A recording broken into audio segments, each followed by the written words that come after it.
Halo semuanya, kami dari kelompok 7 akan menyampaikan progres report tugas akhir dengan studi kasus PT Sumber Alvaria Trijaya Tbk. Sebelum itu saya akan memperkenalkan diri dan rekan saya.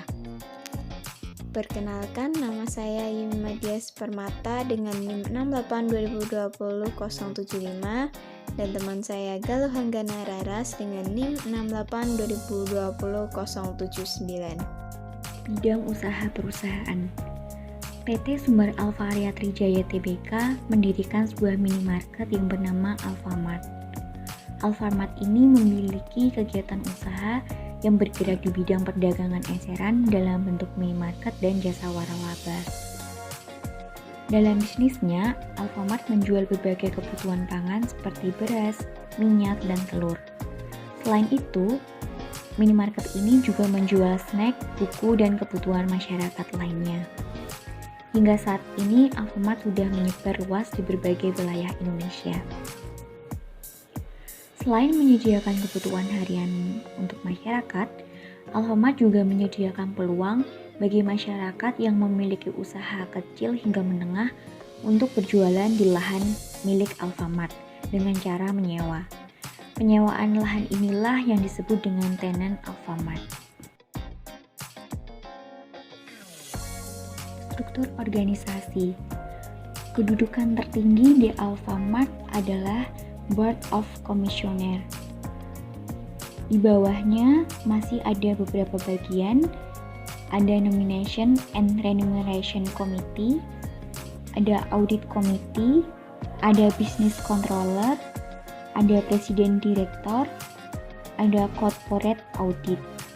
Nah, Presiden Direktur di bawahnya masih ada beberapa bagian seperti Merchandising, Franchise and Investor Relation, Corporate Affairs, Finance and Corporate Secretary, Business and Technology, lalu ada Operation, ada Property and Development, ada Logistik, ada Procurement, ada Marketing, lalu ada Information Technology, dan yang terakhir adalah Human Capital.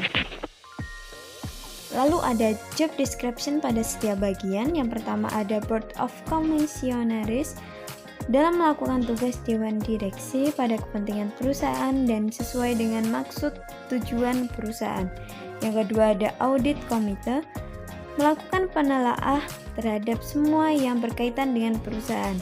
Yang ketiga ada Presiden Direktur, pemimpin perusahaan dengan menerbitkan kebijakan-kebijakan perusahaan. Yang keempat ada Komite Nominasi dan Remunerasi, bertugas menjelaskan peran Komite Nominasi dan Remunerasi dalam memberikan rekomendasi kepada Dewan Komisaris terkait komposisi jabatan, kebijakan, dan kriteria dalam proses nominasi, struktur remunerasi, kebijakan atas remunerasi, dan sebagainya. Yang kelima ada pengendali bisnis, bertugas untuk memilih dan menentukan metode akuntansi yang digunakan, memonitoring dan audit internal, mengawasi proses pelaksanaan akuntansi keuangan, mengawasi pelaksanaan akuntansi manajemen, dan mengawasi pelaksanaan perpajakan perusahaan.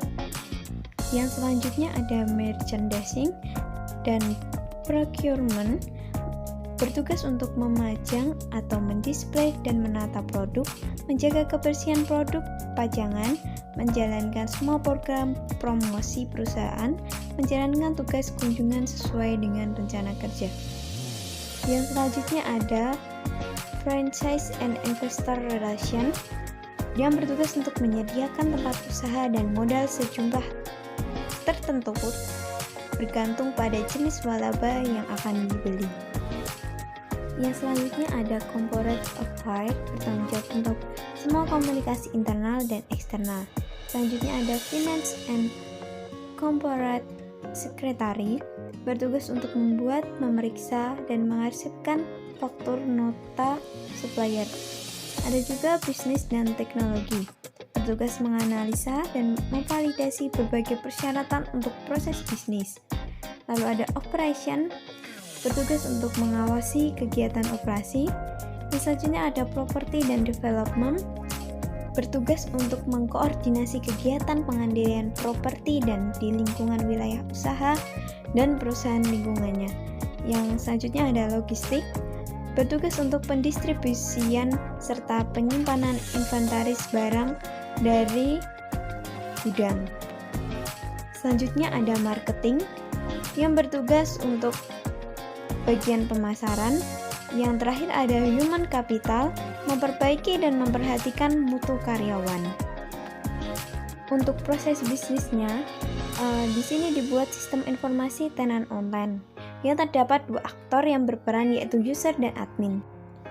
Staff Departemen Tenant Relation sebagai admin memiliki hak untuk mengelola data pendaftaran tenan online, berupa hak untuk mengubah data pendaftaran, menghapus data pendaftaran, dan melihat data pendaftaran. Masyarakat sebagai user hanya dapat melakukan penambahan data, tidak boleh untuk mengubah, menghapus, dan melihat data pendaftaran. Nah, ini tampilan use case diagram. User hanya bisa insert data, dan admin dapat edit data, melihat data, dan menghapus data. Activity diagram. Ini adalah gambar untuk activity diagram. Aktivitas pertama dilakukan oleh admin yang melakukan login. Login ini dilakukan dengan cara memasukkan email dan password. Yang selanjutnya, aplikasi akan menampilkan halaman untuk login. Lalu sistem akan memproses login tersebut. Apabila email dan passwordnya tidak valid, maka admin akan diminta untuk login ulang. Dan apabila email dan passwordnya valid, selanjutnya sistem akan mengambil data dashboard yang diarahkan pada aplikasi yang akan menampilkan halaman dashboard. Dan dilanjutkan oleh admin yang diminta untuk pilih menu. Apabila admin tidak memilih untuk menu, maka aktivitas akan terhenti. Sebaliknya, jika admin memilih untuk pilih menu, selanjutnya akan diteruskan ke sistem yang mengambil data pendaftaran, yang kemudian diarahkan pada aplikasi yang menampilkan halaman data pendaftaran dan ditujukan pada admin. Di sini admin dapat melakukan 3 aktivitas, yaitu mengubah data pendaftaran, menghapus data pendaftaran, dan melihat detail pada pendaftaran. Apabila admin memilih untuk menghapus data pendaftaran, aplikasi akan menampilkan halaman hapus pendaftaran dan sistem menghapus data pendaftaran, yang kemudian sistem akan mengambil data pendaftaran yang baru dan memberikan pada aplikasi untuk menampilkan halaman data pendaftaran yang baru. Selanjutnya, apabila admin memilih untuk mengubah data pendaftaran, maka aplikasi akan menampilkan halaman edit pendaftaran. Selanjutnya, yang dilakukan oleh sistem adalah pembaruan data pendaftaran.